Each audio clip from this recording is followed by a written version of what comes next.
कोई कुछ कह रहा है तो उसके ऊपर एकदम निर्णय न लेवें, उस पर विचार करें, फिर प्रतिक्रिया देवें। शीघ्रता न दिखाएं, शांति रखें, उसके सभी पहलुओं को समझ लें। किसी ने कुछ कार्य के लिए कहा आपको और आप उसके विपरीत तर्क देते हैं, उससे पहले उस क्षण विचार कर लें, अपने आप को समय दें, क्योंकि सामने वाला भी बहुत सोच समझ कर सामने वाले से बात करता है। इसलिए प्रतिक्रिया के लिए कुछ समय रुकें, विचार करें। यदि आप 5-10 मिनट भी विचार कर लेते हैं तो प्रतिक्रिया देने की आवश्यकता ही नहीं रहती है। ये तो प्रतिक्रिया की बात हो गई। और दूसरी बात है दुर्भाग्य की।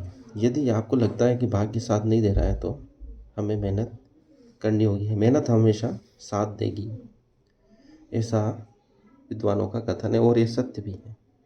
बिना मेहनत किए सफलता प्राप्त नहीं होती है। मेहनत के द्वारा ही मनुष्य ने पराजय को जीत में बदला है। हरिवंश राय बच्चन ने कहा कि अगर आपके मन का हो तो अच्छी बात है, अगर नहीं हो तो और भी अच्छी बात है, फिर वह भगवान के मन का होने वाला है। आपकी बुद्धि सीमित है, आप जो चाहते हो जाता है। उसमें संसार की भलाई नहीं है, समाज की भलाई नहीं है, खुद की भलाई भी नहीं है। लेकिन जब आप सोचते हो और वैसा नहीं होता है तो उसमें परमात्मा की इच्छा छुपी हुई होती है। परमात्मा की इच्छा छुपी हुई होती है और वह जो होता है सर्वश्रेष्ठ होता है। जो हो रहा है उसी को सकारात्मक मानते हुए चलते हैं तो सभी समस्याओं का अंत हो जाता है। उसी से सफलता तय होती है। सफल व्यक्ति परमात्मा की इच्छा के अनुरूप चलने वाला व्यक्ति होता है। जो भी हो रहा है उसको सीढ़ी बनाकर आगे बढ़ना है, असफलता के ऊपर पैर रख के सफलता की ओर बढ़ना है।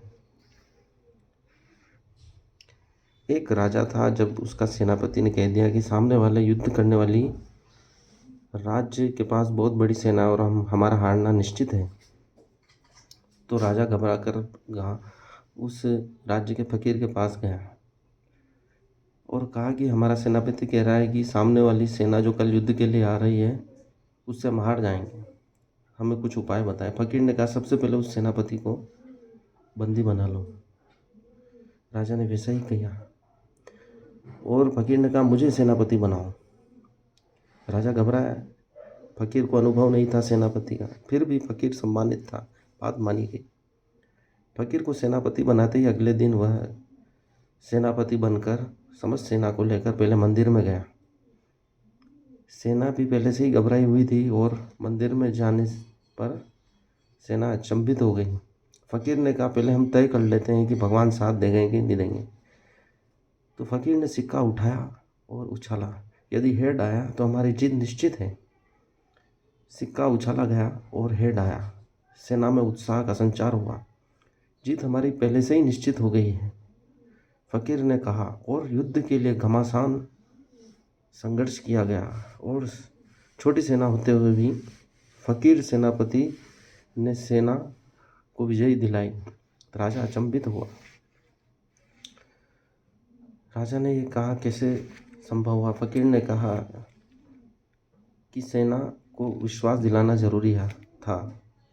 सिक्के के दोनों तरफ हेड थे, परंतु आत्मविश्वास की कमी थी। सिक्का उछाला गया, हेड आया। सेना ने सोचा परमात्मा हमारे साथ है, परमात्मा हमेशा हमारे साथ है, यही मानकर हमें चलना होगा, तभी हमारी सदा विजय। यही इस कहानी का सार है। परमात्मा को हमेशा साथ समझें, जो भी हो रहा है उसकी मर्जी सकारात्मक है और हमें विजय मिलेगी। आज के लिए इतना ही, धन्यवाद।